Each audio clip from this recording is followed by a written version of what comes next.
આપનું સ્વાગત છે। બાર કાઉન્સિલની ચૂંટણી પૂર્ણ થયા પછી સામે આવ્યો વિવાદ। ગુજરાત હાઈકોર્ટ અને યુનિવર્સિટી ખાતે યોજાઈ હતી ચૂંટણી। યુનિવર્સિટી ખાતે મતદાર પેટીઓ રામ ભરોસે હોવાનો આરોપ। યુનિવર્સિટીની પાછળની ગલીમાં ગાડી ઊભી રાખ્યાનો આરોપ થઈ રહ્યો છે।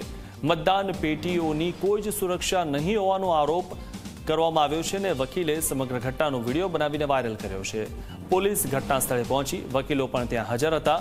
મતદાન પેટીઓ હાઈકોર્ટ લઈ જવાની પ્રક્રિયા હાથ ધરાઈ છે।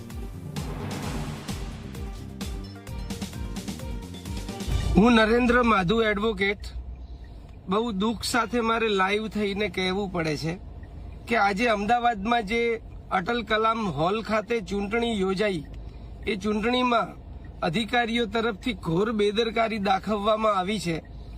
જે ગાડીમાં આ પેટીઓ ભરવામાં આવી મતદાનની, એ પેટીઓ જે ગાડી છે એ યુનિવર્સિટીમાંથી નીકળી અને પાછી યુનિવર્સિટીમાં આવી અને ત્યાં એ રામ ભરોસે પેટીઓ અમારી ટીમે ઝડપી પાડી।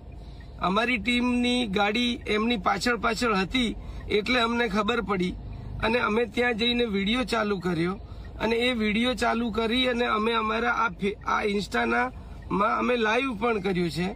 ખરેખર લોકશાહીમાં અને એમાંય જ્યારે એડવોકેટની ચૂંટણી હોય ત્યારે આ ખરેખર બહુ જ દુઃખદ બાબત છે।